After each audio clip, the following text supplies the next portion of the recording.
I invested $100,000 in my fiancé's business 2 months before our wedding. Then I caught her in bed with another man. I didn't confront her. I vanished. 3 months later, she found me and tried to explain. That's when I revealed what I'd done with those photos. Her jaw literally dropped. But the real surprise was standing right behind me. My name is Dwight Ramsey. I'm 43 years old, and I own a roofing company here in Eastern Tennessee. Started it from nothing 15 years ago with just a beat-up truck.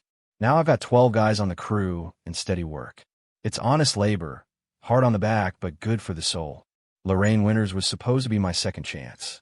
We met 3 years ago at a business mixer. She owned a small beauty salon on Maple Street, 3 chairs and big dreams. My daughter Bethany was 19 and away at college. Her son Cody had just turned 18. The timing felt perfect. Grown kids, rough divorces behind us, ready to build something real. When Lorraine said she needed capital to expand the salon, I didn't hesitate. $100,000 from my company reserves. My business partner Joel told me to get it in writing, make it official. I brush him off. This was the woman I was going to marry. We didn't need contracts. We had trust. That Tuesday, I was working the Henderson place, replacing storm damage. Around noon, Joel texted about an equipment issue. I climbed down and headed back to the shop. Turned out to be nothing. He'd already handled it. I should have returned to the job site, but something pulled me home instead. I got there around 1:30. Lorraine's silver Lexus sat in the driveway, which surprised me. She usually worked Tuesdays. The house felt quiet, wrong somehow. I opened the door and just stood there listening. Then I heard it. Low voices upstairs. A man's laugh I didn't recognize. My work boots stayed quiet on the carpet as I climbed those stairs. Each step felt heavy, deliberate. The bedroom door stood half open, and through it I saw everything I needed to see. Lorraine, in our bed, with someone else. He was maybe 40, dark hair, expensive watch. His shirt draped over the chair. I'd refinished myself. They didn't notice me standing there. Too caught up to see the man who paid their mortgage. I pulled out my phone, killed the sound, and took 3 photos. Clear shots. Good light. Undeniable evidence. Then I turned and walked back down those stairs without making a sound. I walked out of that house like a man in a trance. My truck sat in the driveway. Keys already in my hand, though I didn't remember grabbing them. I climbed in, started the engine, and backed out onto the street. Didn't slam the door, didn't peel out, didn't do anything that would alert them to what just happened. Just drove away smooth and steady, like it was any other afternoon. 3 blocks down, I pulled into the parking lot behind the old lumber yard and just sat there. Engine running, AC blasting, staring at the crumbling brick wall in front of me. My hands gripped the steering wheel tight enough to hurt. That's when it hit me. Not anger, not yet. Just this hollow feeling spreading through my chest like ice water. I pulled out my phone and looked at the photos. Crystal clear. No denying what they showed. Part of me wanted to delete them, pretend I'd never seen anything. The other part knew I'd need them eventually. For what? I wasn't sure yet. But they were evidence. Proof that I wasn't crazy, wasn't imagining things. I sat there maybe 20 minutes before my phone buzzed. Text from Lorraine. Hey babe, running errands. Be home around 5. Want me to grab dinner? The casual lie of it made something shift inside me. She was already spinning the story, already covering tracks. I didn't respond. Just stare at those words until they stopped making sense. That's when I made the first decision. I powered down my phone completely, popped the back off, and pulled out the SIM card. Held that tiny piece of plastic between my fingers. Everything connected to my old life reduced to something smaller than a dime. I opened the truck door and dropped it into the storm drain. Heard it ping off metal somewhere deep below the street. Then I drove to the Walmart on Highway 11. Paid cash for a cheap prepaid phone, the kind you buy and throw away. $28. The kid at the register barely looked at me. I activated in the parking lot, sitting in my truck with the windows down and the late afternoon heat pressing in. New phone, new number, clean slate. Nobody had it yet. Nobody would. Next stop was Merle Cochran's place. Merle and I went back to high school, played football together, got drunk for the first time on the same bottle of Jack Daniels behind the Piggly Wiggly when we were 16. He owned 30 acres out past the county line, mostly woods, a little pond, and a house that looked like it was held together by prayer and duct tape.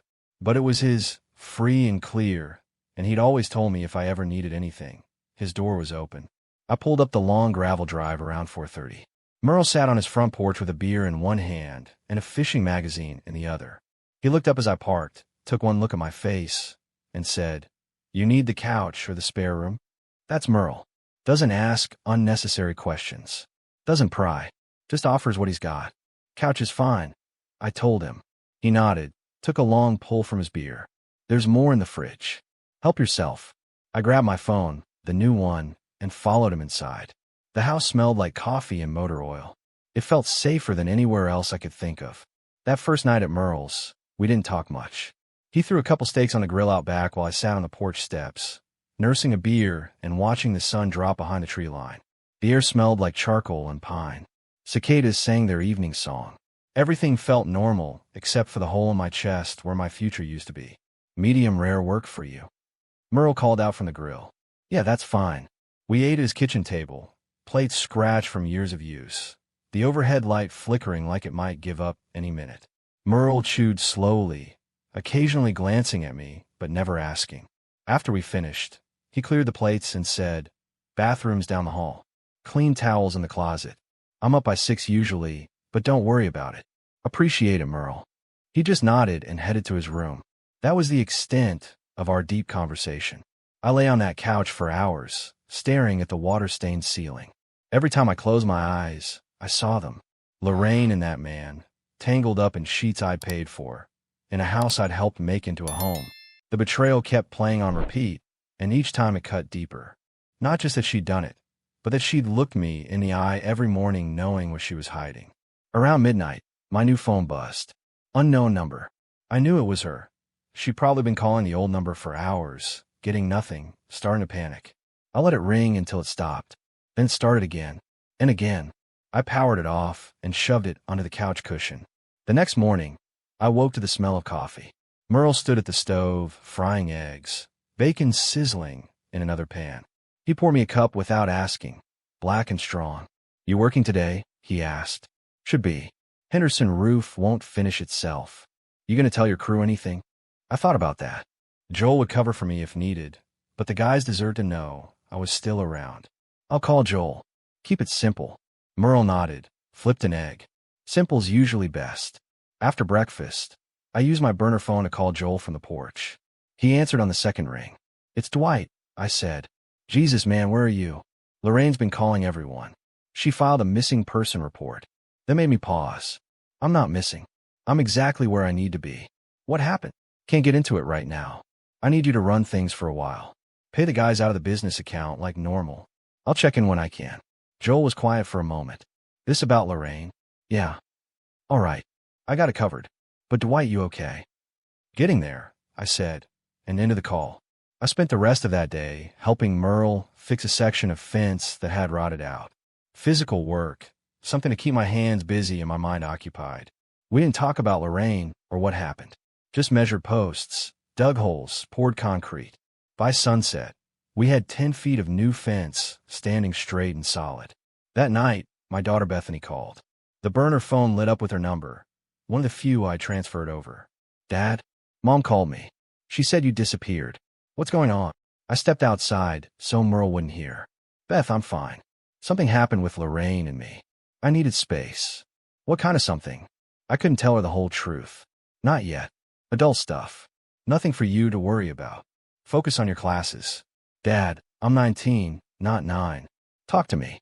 Her voice had that edge to it, the same one her mother used to have when she knew I was holding back. "I caught Lorraine with someone else. I left. That's all I'm saying right now." Silence on the other end. Then, "Dad, I'm so sorry." "Not your fault, sweetheart. I just need some time to figure things out." "Where are you staying?" "With Merle." "I'm safe." "Okay. Call me if you need anything." "I mean it." "I will. Love you, Beth." "Love you too, Dad." I hung up and stood there in the dark, listening to the night sounds, feeling something close to peace for the first time since yesterday. 3 days passed before I heard from Lorraine directly. 3 days of working odd jobs around Merle's property, sleeping on his couch, and avoiding the world. Then, on Saturday morning, my burner phone rang. A number I didn't recognize, but I knew who it was. I let it ring out. 2 minutes later, a voicemail appeared. I waited until after lunch to listen to it, sitting on Merle's back porch with a glass of sweet tea. Her voice came through shaky, rehearsed. Dwight, it's me. I don't know what's happening or why you left. Please call me back. We need to talk. Whatever you think happened, you're wrong. Just please call me. I deleted it without finishing. That afternoon, Joel called. We got a problem. Lorraine came by the shop looking for you. Made a scene in front of the guys. What kind of scene? Crying, saying you abandoned her, that she doesn't understand what she did wrong. A couple of the guys felt bad for her. I didn't say anything, but it was uncomfortable as hell. I felt heat rising in my chest. She was playing victim already, spinning the narrative before I could say anything. Classic move. What did you tell her? That I don't know where you are, that it's between you two. She didn't like that answer. Good. Keep it that way. Dwight, people are talking. The wedding's supposed to be in what, 6 weeks? Word's getting around. Let them talk. Cancel the wedding if anyone asks. I'm not going through with it. Joel exhaled long and slow. You sure about this? Never been more sure of anything. After I hung up, I sat there thinking about the deposits we'd already put down. The venue by the lake, $1,500. The caterer, another $2,000. Flowers, photographer, all of it non-refundable. Thousands of dollars gone. But that money was nothing compared to what I'd already lost. $100,000 in her business, and the future I thought we'd have. That evening, Merle came home from town with news. Ran into Dwayne at the hardware store. He mentioned Lorraine's been telling people you had a breakdown, that the stress of the wedding got to you, and you just snapped. I looked at him. That's what people believe. Some of them. Others figure there's more to it. Small town, Dwight. Folks like to gossip. Let them. I'm not defending myself to anyone. Merle grabbed 2 beers from his fridge, handed me one. You planning to set the record straight eventually? When the time's right. Right now, I'm just trying to breathe. He clinked his bottle against mine. Fair enough. Sunday morning, Bethany called again. Dad, I talked to Cody. That surprised me. Cody was Lorraine's son, a decent kid who'd always treated me with respect. What did he say? He's confused. His mom won't tell him anything except that you left. He wanted to know if you're coming back. Poor kid. None of this was his fault either. What did you tell him? That I didn't know. Dad, he really looks up to you. He's taking this hard. Guilt twisted in my stomach. Cody had called me more than once asking for advice about college applications and job interviews. I've been more of a father to him in 2 years than his real dad had been in 18. I'll reach out to him when things settle. But I can't go back there, Beth. I know. Just wanted you to know. After we hung up, I sat on Merle's porch and thought about all the collateral damage from Lorraine's choices. The kids caught in the middle. The wedding guests who'd made plans. The vendors who'd lose deposits. My reputation around town. But none of that changed what I saw in that bedroom. None of it erased the photos on my phone. And none of it meant I owed her forgiveness or explanation. I was done being the nice guy who got walked on. This time, I'd disappear on my terms and come back when I was ready. Not a moment sooner. 2 weeks in, and the wedding collapsed on its own. The venue called Joel at the shop asking about final payment. He told them to cancel everything. The florist, the caterer, the photographer, all of them got the same message. The wedding wasn't happening. Deposits were gone, but I didn't care. That money was already dead to me. Word spread fast in a town our size. People started asking questions. Some folks sided with Lorraine, believed her story about me having a breakdown. Others sensed something deeper and kept their distance from both of us. I heard through Joel that her salon had lost a few clients. Guess some people don't like doing business with someone involved in that kind of drama. Meanwhile, I kept my head down at Merle's place. Helped him rebuild his shed, replace some rotted boards on the porch, fix the leak in his bathroom. Honest work that kept my hands busy and my mind occupied. Merle never asked for help, but he never turned it down either. We had an understanding. One afternoon, my business partner Joel called with news. Lorraine came by again. This time she brought that guy. My blood went cold. What guy? The one from the photos. Floyd something. She introduced him as her business consultant. Said they were working on expanding the salon. The audacity of it burned through me like acid. She was already parading him around, making it official, acting like I was the problem. What did you tell them? Told them this was a roofing company, not a salon, and they needed to leave. Wasn't polite about it. Good. Dwight, people are starting to figure it out. The guys have been talking. They're not stupid. Let them talk. I'm not explaining myself to anyone. That evening, I got a call from Cody, Lorraine's son. He got my new number from Bethany. His voice was quiet, unsure. Dwight, it's Cody. Can we talk? I stepped outside into the cooling evening air. Sure, kid. What's on your mind? Mom won't tell me what happened. She just says you left and that you're dealing with stuff. But Bethany said you caught her with someone. Is that true? The kid deserved honesty. Yeah, Cody. That's true. Silence on the other end. Then Floyd. So he'd already figured it out. Smart kid. Yeah. I'm sorry, Dwight. That's messed up. You didn't deserve that. His words hit harder than expected. Appreciate you saying that. This isn't on you, understand? You're a good kid. Don't let this change that. Are you coming back? No, I can't. But if you ever need anything, you call me. That doesn't change. After we hung up, I sat on Merle's porch steps watching the stars come out. Cody's loyalty meant something. In the middle of all this mess, there were still good people trying to do right. That mattered. The next day, Bethany called with different news. Dad, Grandma and Grandpa know. Lorraine's parents. They called me asking what really happened. What did you tell them? The truth. That you caught her cheating. They didn't sound surprised, Dad. Her mom even said, I was afraid of this. That stopped me. What does that mean? I don't know. But they asked for your number. I didn't give it to them. Want to check with you first. Don't give it out. Not yet. I need more time. Okay. But Dad, I think they're on your side. 3 weeks after I left, reality started catching up with Lorraine. Joel told me the bank called about the business loan she'd taken out using my investment as collateral. Apparently, she'd missed a payment. That $100,000 I'd given her was tied up in equipment and inventory that wasn't generating enough revenue to cover her expenses. She's underwater, Joel said bluntly. And if she defaults, it could come back on you depending on how the paperwork was filed. That got my attention. What do you mean? I mean you need a lawyer. Today, not tomorrow. I called a guy I knew from the Rotary Club, Sam Kirkland. He specialized in business disputes and had a reputation for being tough but fair. We met at his office that afternoon. Tell me everything, Sam said, pulling out a legal pad. I laid it all out. The investment, the verbal agreement, the lack of written contracts. He listened without interrupting, occasionally making notes.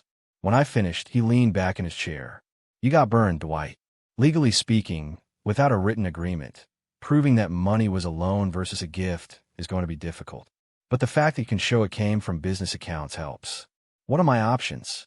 File a civil suit to recover the investment. Claim financial fraud if we can prove she misrepresented how the money would be used. At minimum, we can make her life complicated.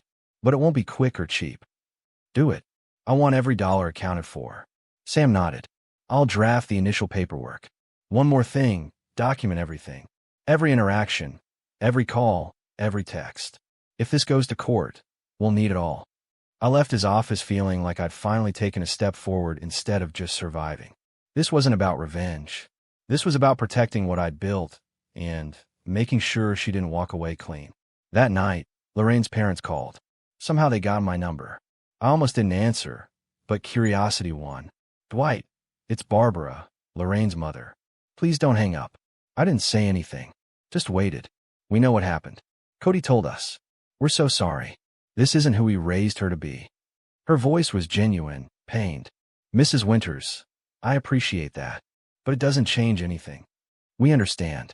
We just wanted you to know that we don't condone what she did. We told her she needs to make this right, but she won't listen.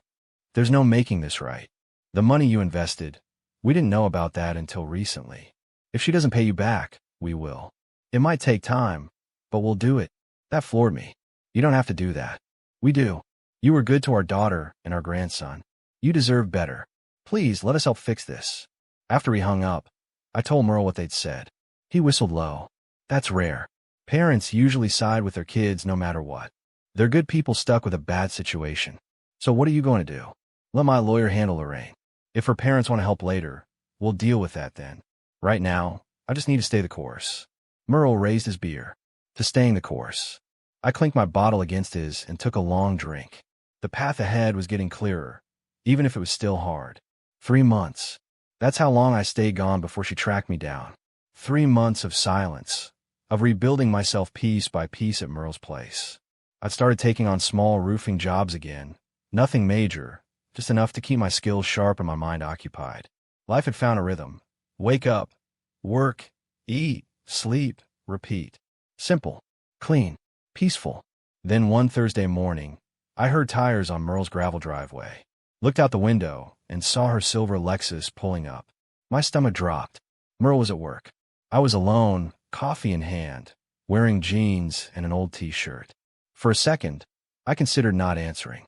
But running solved nothing. I'd dealt with harder things than this conversation. I opened the door before she could knock. She stood there looking smaller than I remembered. Hair pulled back, minimal makeup, dark circles under her eyes. Her hands clutched her purse like it was the only thing keeping her upright. "Dwight," she said, voice barely above a whisper. "Lorraine, can we talk? Please." I stepped back and left the door open. Didn't invite her in, just gave her space to decide. She crossed the threshold slowly, like she was entering a courtroom instead of a friend's living room. I gestured to the kitchen table. She sat. I poured her coffee without asking. Black, the way she used to drink it. Old habits. I sat across from her and waited. "I've been looking everywhere," she started. "Your parents wouldn't tell me. Joel wouldn't tell me. Even Bethany." "Good. I told them not to." That stopped her. She looked down at the coffee cup, untouched. "I need to know why you left. Why you just disappeared without a word." I leaned back in my chair. "You know why." "No, I don't. One day we were fine, planning our wedding, and the next you were gone. I don't understand what happened." The lie came so easy to her. Maybe she'd said it enough times that she believed it. I reached into my pocket and pulled out my phone. Opened the photos. Slid the phone across the table. She looked at the screen. Her face drained of all color. The kind of pale you can't fake. The kind that comes from knowing there's no way out. "I didn't know you saw," she whispered. "I saw enough." She stared at that photo like it might change if she looked long enough. Like the truth might rearrange itself into something she could explain away. But pictures don't lie. They just sit there, permanent and undeniable. "This isn't what it looks like," she said finally. "I've been waiting for that line. They all use it. It's exactly what it looks like. You and Floyd. In our bed. 2 months before our wedding. He was helping me with the business. We got close. It was a mistake. A mistake is forgetting to pay a bill. This was a choice. Multiple choices." She tried to say something else, but I held out my hand. The question I've been saving for 3 months sat on my tongue, ready. "We were 2 months away from the wedding, Lorraine. Tell me, was it worth it?" She didn't answer my question. Just sat there with tears starting to roll down her face, mouth opening and closing like she couldn't find words that would fix this. There weren't any. We both knew it. "I made a mistake," she said again, like repetition would make it true. "You made a decision. Own it. Please, Dwight. We can work through this. Go to counseling. Start over. I'll end things with Floyd. I'll do whatever it takes." I let her words hang in the air between us. 3 months ago, maybe they would have meant something. Before I'd spent 90 days processing what she'd done. Before I talked to lawyers and learned how deep her betrayal went. "There's something else you should know," I said calmly. "I sent those photos to your parents." Her eyes went wide. "You did what?" "They paid for half that wedding. Put down deposits. Believed in us. They deserved to know why I left. You had no right. I had every right. They called me. Apologized. Said they'd help pay back the money you took from me." She stood up fast, chair scraping against the floor. "That money was an investment in our future. Our future ended the day you brought him into our bed." Her face twisted with anger now, tears forgotten. "You're cruel. You know that." Walking away without explanation, hiding like a coward, turning my own parents against me. "I didn't turn anyone against you. You did that yourself." Before she could respond, I heard footsteps on the porch. The door opened and Diane walked in, a woman I'd met 4 weeks ago at a community barbecue Merle had dragged me to. She was a nurse at the county hospital, divorced 3 years, kind smile and honest eyes. We'd been seeing each other casually, nothing serious yet, just coffee and conversation and slowly learning to trust again. She saw Lorraine and paused, reading the room instantly. But she didn't retreat, just walked over to me, set her hand on my shoulder. "Everything okay here?" Diane asked, her voice steady. I looked up at her and felt something solid in my chest. "Yeah, everything's fine." Lorraine stared at us, comprehension dawning. "Are you serious? You're with someone else already?" "Already. It's been 3 months. And yes." I stood up, put my arm around Diane's waist. Not to hurt Lorraine, but because it felt right. Because Diane represented something Lorraine never had. Honesty, respect, someone who showed up when they said they would. Lorraine's jaw literally dropped. Her mouth opened, but no sound came out. She looked between us like she was seeing something impossible. I walked to the door and opened it. You should go, Lorraine. There's nothing left to say. Dwight, please. Get out. And I hope life teaches you what you need to learn. She stood there another moment, purse clutched tight, tears streaming now. Then she turned and walked out. I watched her Lexus pull away down the gravel drive, taillights disappearing into the trees. When I closed the door, Diane turned to me. That was her. Yeah. You did good. Stayed calm. Didn't give her anything. I pulled her close. Thanks for being here. Nowhere else I'd rather be. For the first time in 3 months, I felt truly free. 2 weeks after Lorraine left Merle's place, my lawyer Sam called with news. We met at his office downtown, and he had that look lawyers get when they've won something significant. Her attorney reached out. They want to settle, Sam said, sliding papers across his desk. I read through the proposal. Lorraine would repay $60,000 of the $100,000 I'd invested, to be paid over 3 years. Her parents had co-signed as guarantors. If she defaulted, they'd cover it. Additionally, she'd sign away any claim to my business or personal assets. 60,000 isn't 100, I said. No, but it's realistic. Her business is failing. The salon's being sold to cover debts. Between what the sale brings and what her parents are contributing, 60 is what we can actually collect. We could fight for more, but it'll cost you in legal fees and time. This way, you get most of your money back and you're done. I thought about it. The money mattered, but freedom mattered more. What about Floyd? Sam's expression darkened. Interesting story there. His wife filed for divorce, took the kids, and moved back to her parents' place in Virginia. He lost his contractor's license over some unrelated issues that came to light during the investigation. Word is he's working construction labor now. Karma had been busy. And Lorraine, living with her parents. The salon sold last week. She's looking for work, but her reputation in this town is shot. People talk. I signed the settlement agreement. Let's be done with this. 3 days later, the papers were finalized. Bethany called that evening, excited. Dad, I heard about the settlement. Grandma told me. Are you coming home? Not to that house. But yeah, I'm coming back to town. Found a place near the shop. Moving in next month. What about Diane? I smiled. Bethany had met her twice now. Liked her immediately. She's staying in her place for now. We're taking it slow. Doing it right this time. Good. You deserve someone who treats you right. The following week, I had coffee with Lorraine's parents. Barbara and Tom met me at the diner on Main Street. They looked older than I remembered, worn down by their daughter's choices. We're setting up the payment plan through our bank, Tom said. First payment hits your account next Friday. You'll get a check every month for 3 years. You don't have to do this, I said. The settlement doesn't require. Barbara cut me off. Yes, we do. You were good to our family. What Lorraine did was unforgivable. This is the least we can do. How's Cody handling everything? Better than expected, Tom said.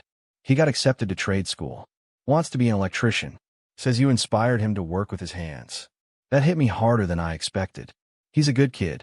Because of you. You showed him what a real man looks like. We're grateful for that, even if things ended badly.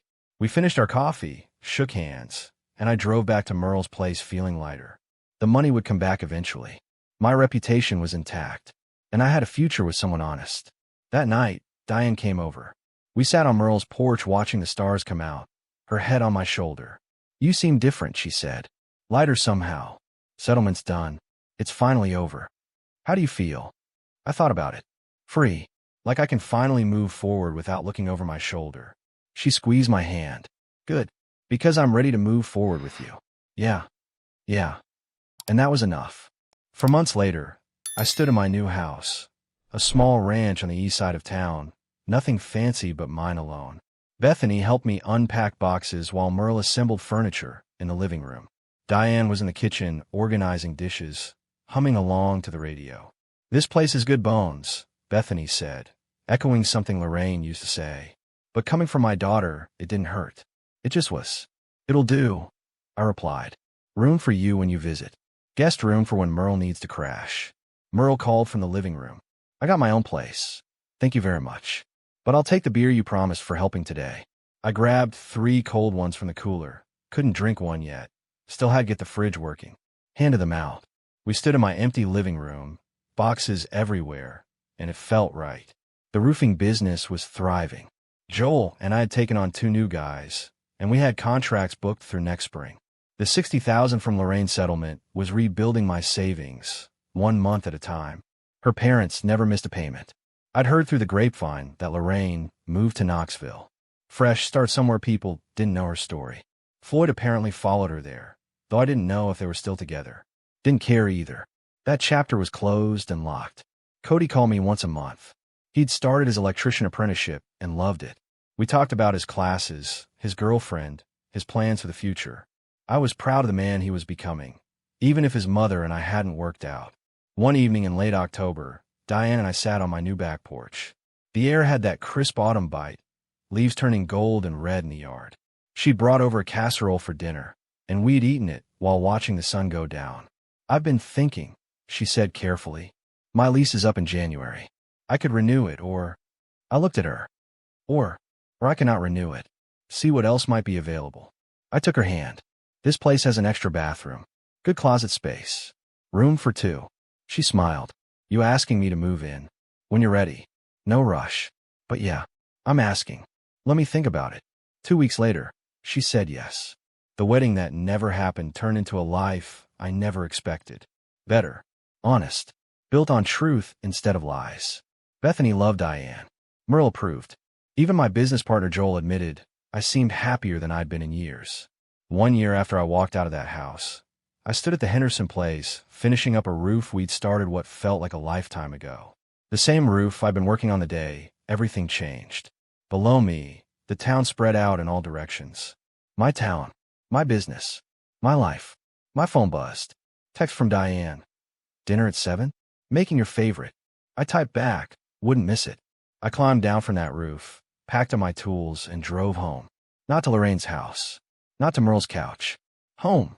To a place I'd built for myself, with a woman who showed up when she said she would. The betrayal that destroyed my old life had forced me to build a better one. Stronger foundation. Honest materials. No rot hidden in the walls.